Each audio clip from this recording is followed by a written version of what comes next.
25 anos atrás não era tão visto, não era tão preocupante, mas hoje a gente vê que essa preocupação é a coisa mais importante que tem. Então a nossa missão, a nossa visão de negócio é eu e os meus colaboradores, os meus sócios, a gente está sempre procurando inovar e trazer coisas novas neste ramo de escoramento de bala. Isso para nós é a coisa mais importante que tem, e isso a gente traz muita coisa de fora, onde eles têm já uma gama maior de tempo de...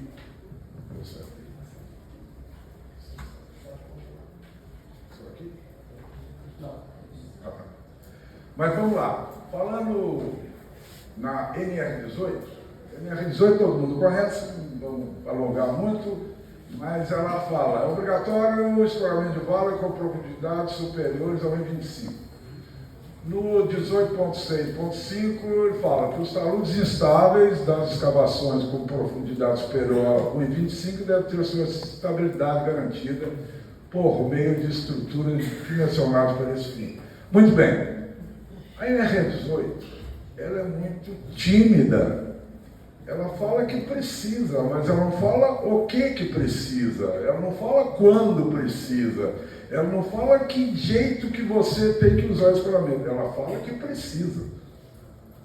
Então, o que acontece? Por causa disso, todas as empresas que, como a Copasa, como o Sabesp, enfim, todos os estados têm a sua concessão. Então, começaram cada um fazer a sua própria norma. Está errado? Lógico que não. Eu participei, por exemplo, aqui na Copasa, nos idos de 2010, 2011, eu participei aqui com o pessoal para colocar a blindagem dentro da norma da Copasa. Foi quase um ano e 4 meses, se não me engano, para dizer como é que ela funcionava, para falar que existia, para falar da competência do equipamento. E por que eu coloquei as normas internacionais? Porque, como não existe no Brasil uma norma que diz que tal equipamento tem que suportar tal coisa e tem que ser fabricado dessa maneira ou da outra maneira, a gente resolveu optar por normas internacionais, tipo a OSHA americana, e tem a norma europeia também, e são normas que já há muitos anos, além de falar sobre o problema do escoramento de bala, ele fala os tipos de terreno que vão existir para serem escorados, eles falam os tipos de equipamento para aqueles determinados terrenos, eles falam das profundidades máximas que os equipamentos suportam, eles falam que, se não suportar, eles têm a competência de dar soluções no corte de terreno, como que vai ser, como vai deixar de ser. Ou seja,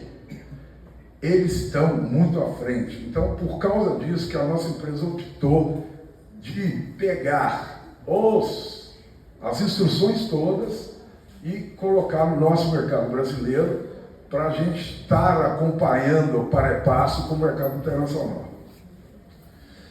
Vamos falar de escoramento blindado. Todo mundo hoje já conhece muito escoramento blindado, mas eu queria focar numa outra coisa no escoramento blindado, que é o seguinte.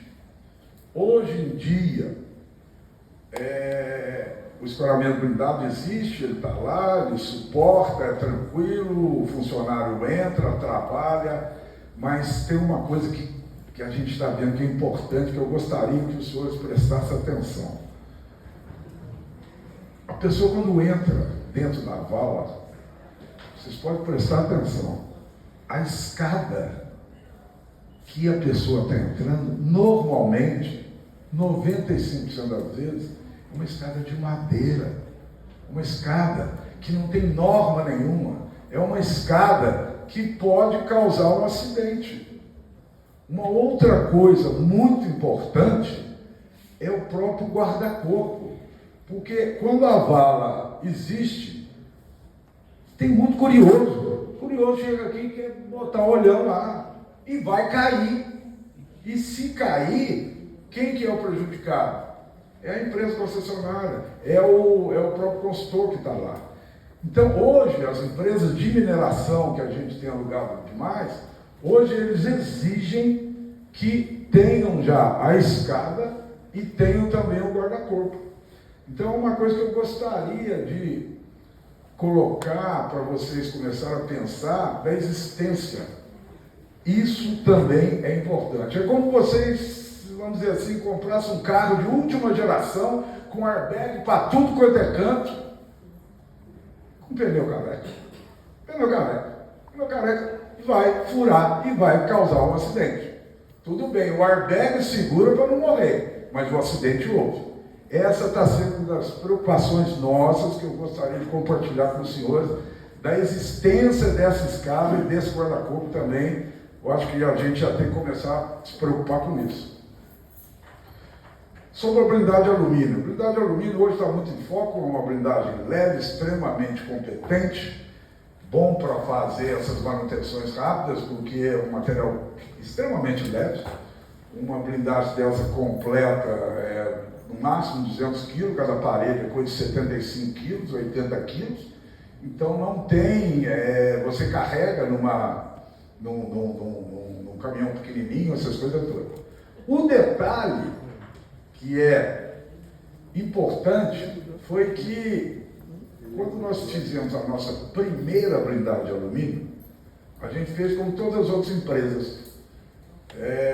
São perfis em alumínio estruturados, tanto na horizontal como na vertical, uma chapa de alumínio de 2 milímetros que vai cobrir essa estrutura, super leve, super resistente, vamos tocar. Só que, com o tempo, essa blindagem ela começa a ser muito massacrada, ou seja, usa, desusa, bate, e aonde tem os espaços vazios dos perfis horizontais e verticais, aquilo começa a amassar.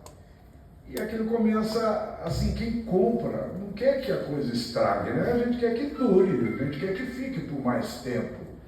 Então, o que nós desenvolvemos? Também procurando as normas internacionais, a gente verificou que tem uma solução melhor. E qual que é a solução melhor? A solução melhor foi essa que nós encontramos. Que eu gostaria, quem tivesse oportunidade, nós deixamos ali no pátio, que é uma blindagem de alumínio feita com perfil de alumínio. Ela é todinha estruturada de perfil de alumínio na chapa 3 milímetros. O que nós conseguimos com isso?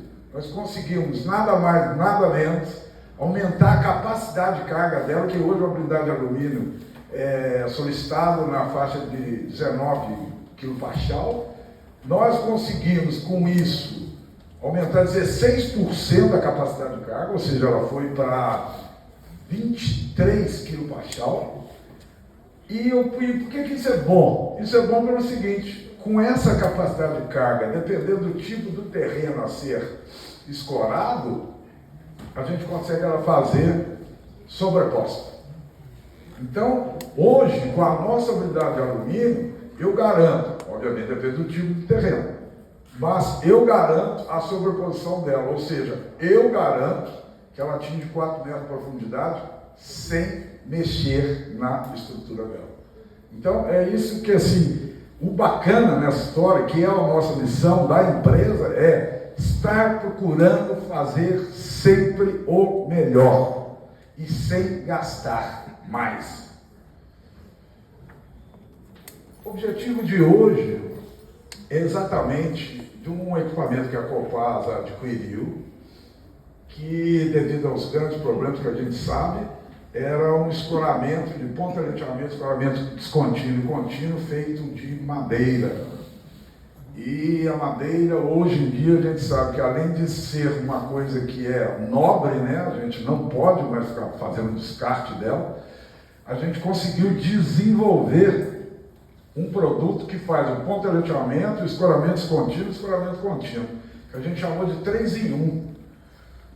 Esse ponta-leteamento, ele nada mais é que um perfil U, ele tem 2 metros de altura, ele tem uma espessura de uma chapa de 6,25.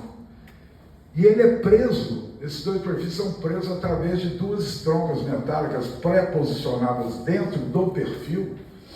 E essas estroncas, elas têm a rosca esquerda e direita. Por que rosca esquerda e direita?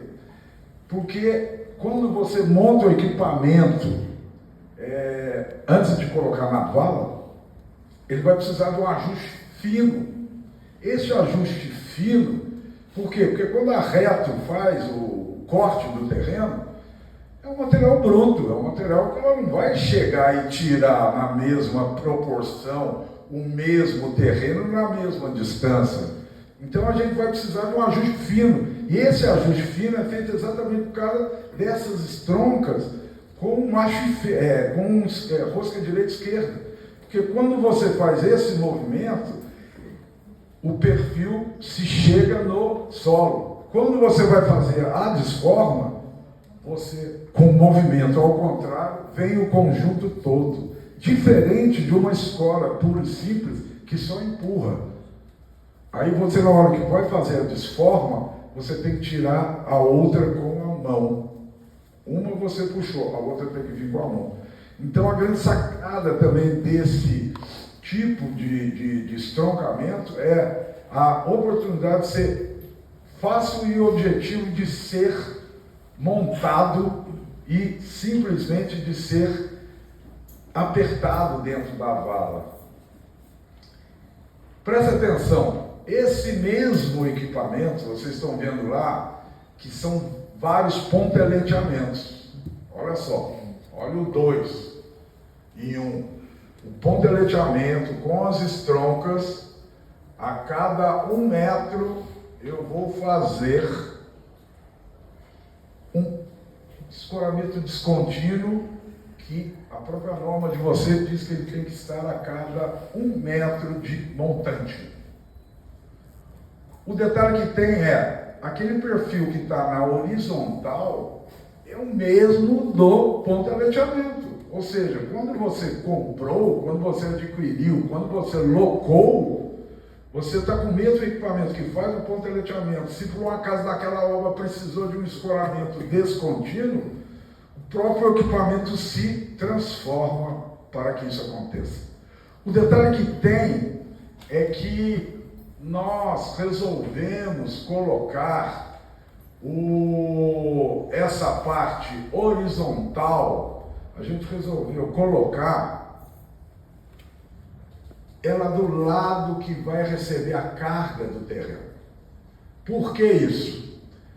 Porque a gente viu que quando esse escoramento na horizontal ele é do maciço do terreno, ele vai receber a carga, vai transferir para os montantes que estão na verticais, que vai transferir para as estroncas, que em contrapartida vai transferir para o outro terreno e ação e reação, o conjunto se estabiliza.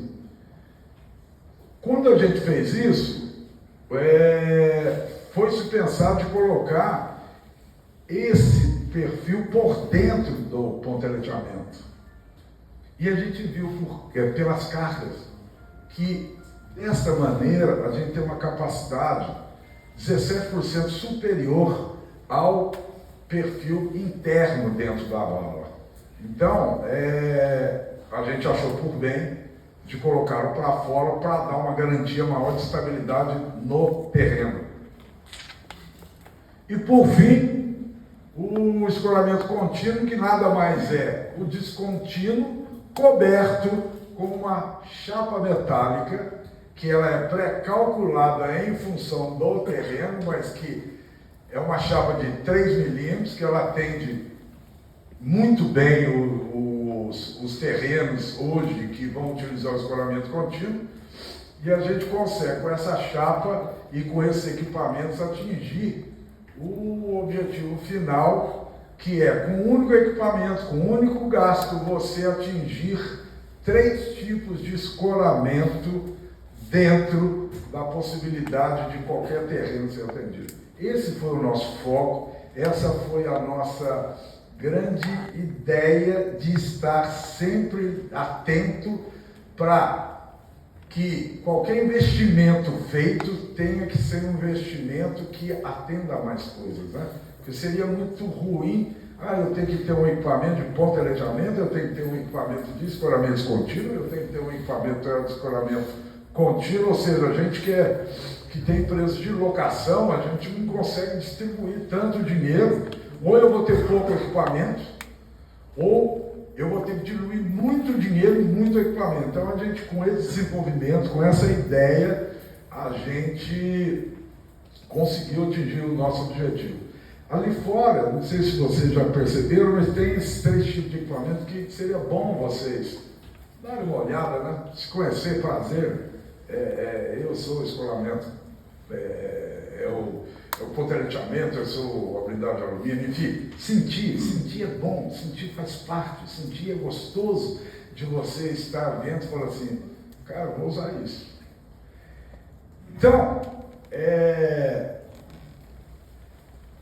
eu queria, como eu falei para vocês, eu queria ser bem breve para não cansá-los, e gostaria de abrir perguntas. Eu acho que a pergunta é a única hora que a gente vai fazer interação, é a única hora que vocês vão fazer, ei, eu estou com uma dúvida, ei, como é que faz isso, ei, como é que faz aquilo, ei, é possível fazer isso, daquele outro jeito?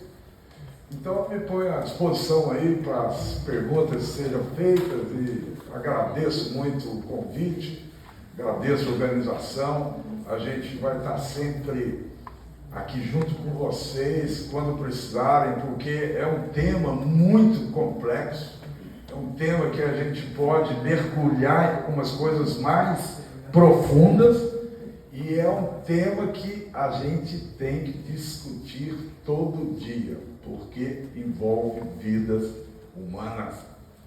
Muito obrigado, e eu queria que